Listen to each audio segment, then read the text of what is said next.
Hello UPSC aspirants. तो mains history optional की इस सीरीज़ में आज का जो हमारा टॉपिक है वो है हड़प्पा सभ्यता।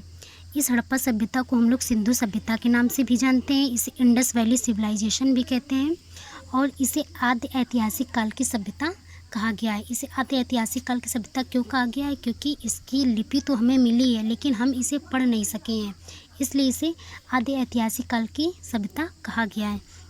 अब सबसे पहले हम लोग बात करते हैं हड़प्पा सभ्यता की उत्पत्ति कैसे हुई।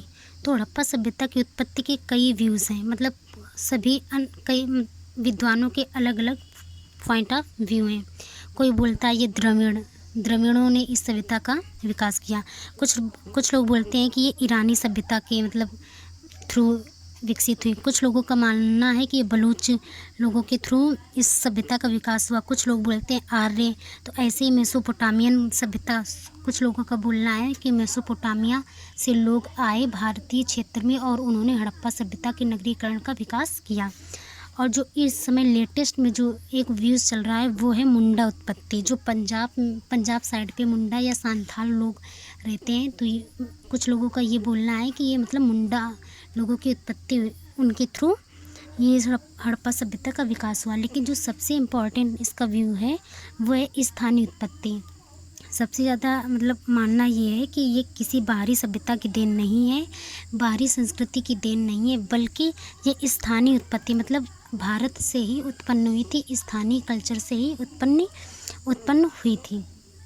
अब मेंस का सिलेबस पढ़ रहे हैं तो थोड़ा समझना भी ज़रूरी है और डीपली से पढ़ना भी बहुत ज़्यादा ज़रूरी है। नोट्स तो मिल ही जाएंगे। अब नोट्स तो प्रॉपर आप लोगों को दिख भी रहे होंगे। आप लोग पुश करके इसे पहले मतलब नोट डाउन कर लें पहले या बाद में, लेकिन एक बार समझना भी सबसे ज़्यादा ज़रूरी है। तो सिंधु उत्पत्ति के हमने कई सारे व्यूज़ बता दिए। वीडियो को पीछे करके आप वो व्यू मतलब जो हम ओवरऑल बोल रहे हैं उसे भी नोट करते जाइए, क्योंकि वीडियो इतना लंबा हो जाता है कि हम अपलोड करने में मतलब थोड़ा सा मुझे दिक्कत होती है। इसलिए हम सोचते हैं कि ओवरऑल समझा दिया करें और जो इम्पॉर्टेंट चीज़ जो लिखना है उसे हम अपने नोट्स में शामिल कर लिया करें। तो सभ्यता के इस विस्तृत भौगोलिक विस्तार के आधार पर अब हमें नोट्स कैसे बनाने हैं, तो ये अब नोट्स पे देख लेते हैं।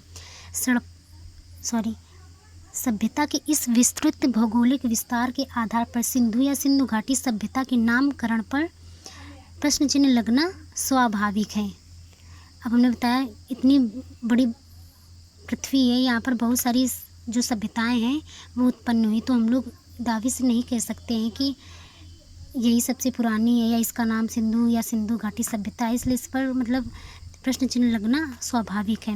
विगत वर्षों में कुछ विद्वानों ने इस सभ्यता को सिंधु सरस्वती सभ्यता का नाम दिया है। अब सरस्वती सभ्यता क्यों कहा गया है, सिंधु क्यों? ये सिंधु नदी, सब लोग पहले का जो मत है वो ये था कि ये सिंधु घाटी या सिंधु नदी के आसपास विकसित हुई, इसलिए इसे सिंधु घाटी कहते हैं।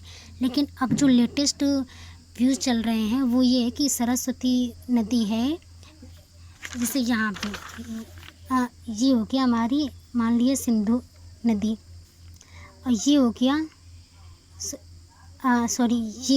ये मैप ही कि मतलब ये अब है नहीं, विलुप्त हो चुकी है।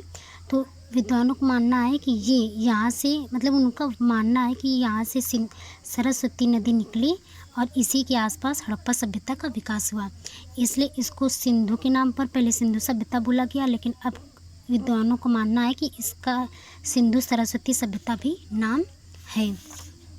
इस सभ्यता में बड़ी संख्या में पाए गए स्थल घग्गर हाखरा नदी के किनारे स्थल हैं।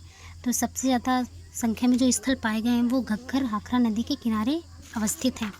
अब जैसे नोट्स में साइड पे कहीं ऐसे जगह छोड़ के इस तरह का मैप हाथ से ड्रॉ करने की कोशिश कीजिए, क्योंकि ये मैप सिर्फ हिस्ट्री ऑप्शनल के लिए नहीं बल्कि GS के जितने पेपर होते हैं मतलब 3-4 पे नहीं 3 तक पेपर पे ये इम्पॉर्टेंट हो जाता है कि हम लोग मैप के थ्रू कुछ समझाने की कोशिश करें।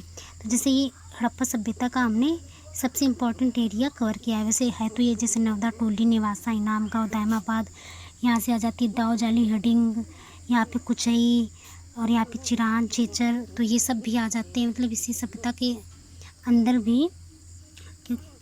तो इनको भी नोट्स पे ऐड कर लीजिएगा। जो सबसे इम्पॉर्टेंट है वो है ये हड़प्पा सभ्यता। तो हम लोग ने इसको देख लिया। जो इसका टाइम है वो क्या है, हम लोग 2600 से 1900 BC इसकी टाइमिंग मानते हैं।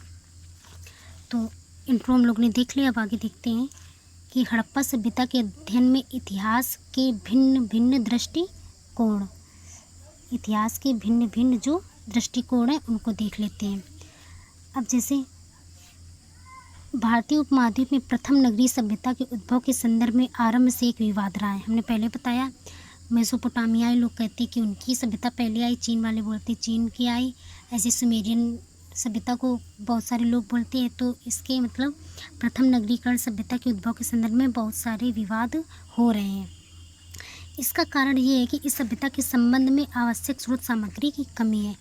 अभी भी जो हड़प्पा सभ्यता की जानकारी है तो हम लोगों के पास जो खुदाई की गई है वो सिर्फ 10% ही कर पाए हैं। 90% में 10%। तो 10% खुदाई के आधार पर मिले साक्ष्य से हम प्रॉपर नहीं बता सकते कि कौन सी सभ्यता पहले आई। तो इसलिए आवश्यक स्रोत सामग्री की कमी है, इसलिए इसको बताने में दिक्कत होती है। इस सभ्यता के उद्भव की व्याख्या में मूलतः दो भिन्न दृष्टिकोण है, मेसोपोटामियाई उत्पत्ति और क्रमिक देशी विकास। वैसे तो हमने बहुत सारे पॉइंट बताए थे, लेकिन ये जो सबसे ज़्यादा चर्चा में रहते हैं, जो सबसे ज़्यादा इम्पॉर्टेंट है। कुछ लोग कहना है कि मेसोपोटामियाई क्षेत्र से लोग आए और उन्होंने हड़प्पा सभ्यता के नगरों का विकास किया या वहाँ पे रहकर बस गए और इस तरह हड़प्पा सभ्यता का विकास हुआ। क्रमिक देशी विकास, तो देख लेते हैं मेसोपोटामियाई उत्पत्ति के बारे में। सर्वप्रथम EJ मैके, गार्डन एवं क्रेमर ने हड़प्पा सभ्यता के उद्भव में मेसोपोटामियाई उत्पत्ति की अवधारणा पर बल दिया है।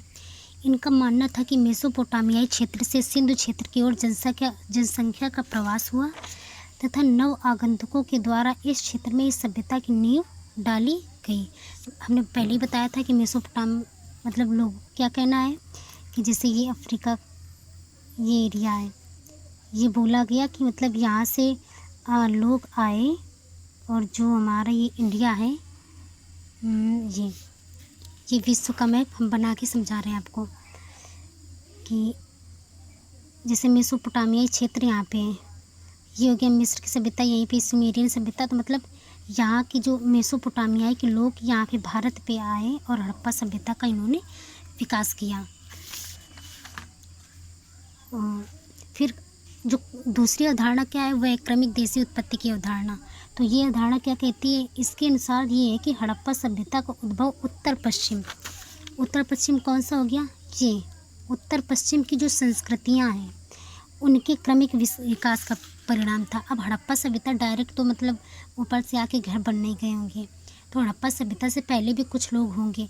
तो वही मतलब कहना है क्रमिक विकास का कि हड़प्पा सभ्यता के पहले जो छोटी छोटी संस्कृतियाँ थी, जैसे कुल्ली, नाल, आमरी, सोथी, सिसवाल, जैसे यहाँ पे हो गया सोथी सिसवाल, यहाँ पे कुल्ली, यहाँ पे आहार कल्चर, मतलब इस तरह के जो छोटे छोटे कल्चर थे वो उनके थ्रू इस सभ्यता का विकास हुआ है। और जैसे यहाँ पे हमने लिखा भी है कि आमली, नाल, सोथी, सिसवाल और कोट दीजी संस्कृति आदि का ये विकसित रूप है।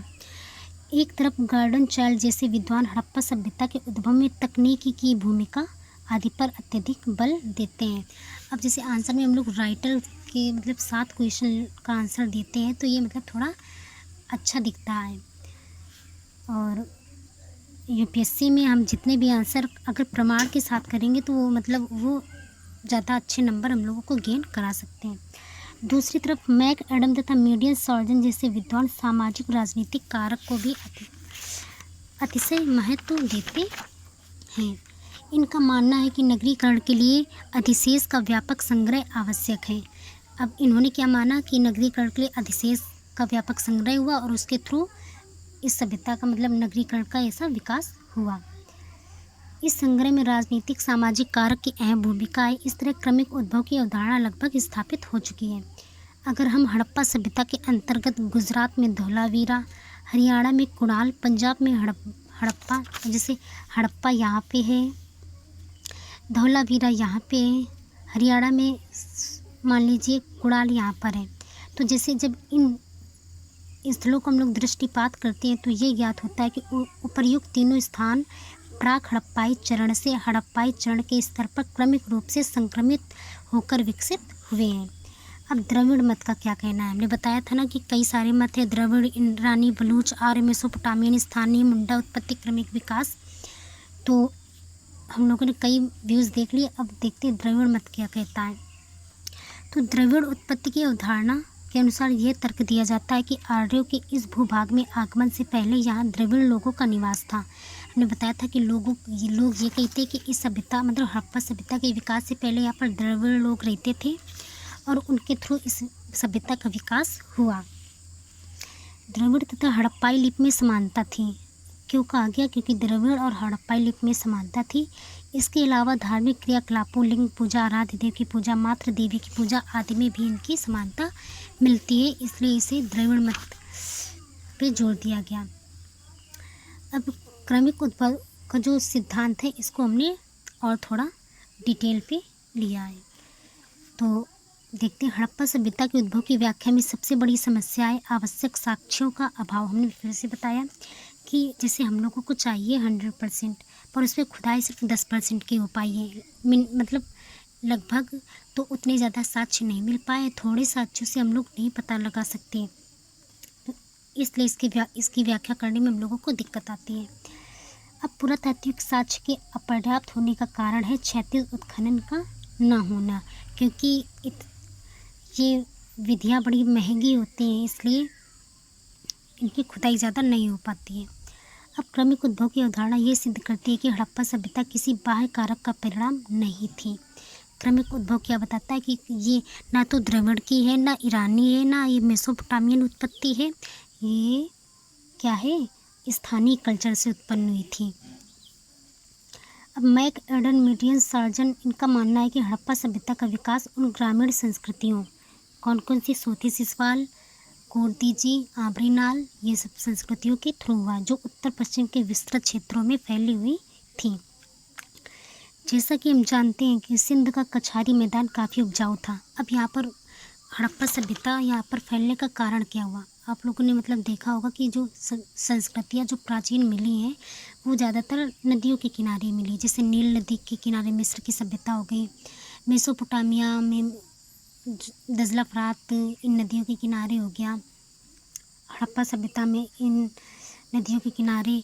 तो मतलब नदियों के किनारे जो पानी अवेलेबल हो पाता था अच्छे से था, और जो वहाँ की मिट्टी थी वो कछारी और उपजाऊ थी। तो वहाँ पर हम लोग मतलब प्राचीन भारत के लोग जो फसल उगा लेते थे अच्छे से, इसलिए नदियों के किनारे ज़्यादातर संस्कृतियाँ हमें मिलती हैं। जैसा कि हम जानते हैं कि सिंध का कछारी मैदान काफ़ी उपजाऊ था, जहां प्रत्येक वर्ष सिंधु नदी द्वारा जलोढ़ मिट्टी बहाकर लाई जाती थी। आगे चलकर इस क्षेत्र में रहने वाले लोगों ने उपजाऊ भूमि का प्रयोग करना सीख लिया और सिंध नदी की बाढ़ पर नियंत्रण करना सीख लिया था। परिणाम स्वरूप लगभग 5500 से 3200 ईस्वी पूर्व के बीच उत्तर पश्चिम के इस क्षेत्र में समृद्ध ग्रामीण बस्तियों का विकास हुआ। उदाहरण के लिए रहमान ढेरी, गुमला, किला तरकाई, जलीलपुर, राणा गुड़ई, ये एग्जाम्पल है, इन्हें मैप में दिखा सकते हैं। आगे का विकास हमें प्राक हड़प्पाई चरण में देखने को मिलता है। सर्वप्रथम इस काल में कृषि के क्षेत्र में तकनीकी विकास में हल का प्रयोग देखा जा सकता है। आरंभ में हल मानव द्वारा, बाद में बैलों द्वारा खींचा जाने लगा। फिर शिल्प विकास तथा शिल्प विशेषीकरण को बल मिला। उदाहरण के लिए धातु के रूप में तांबे का प्रयोग, अब जैसे हड़प्पा सभ्यता से हमें तांबा, चांदी, इन सब का प्रयोग मिलता है। सूत कताई के लिए तकले और वस्त्र बुनाई पद्धति का विकास हो चुका था।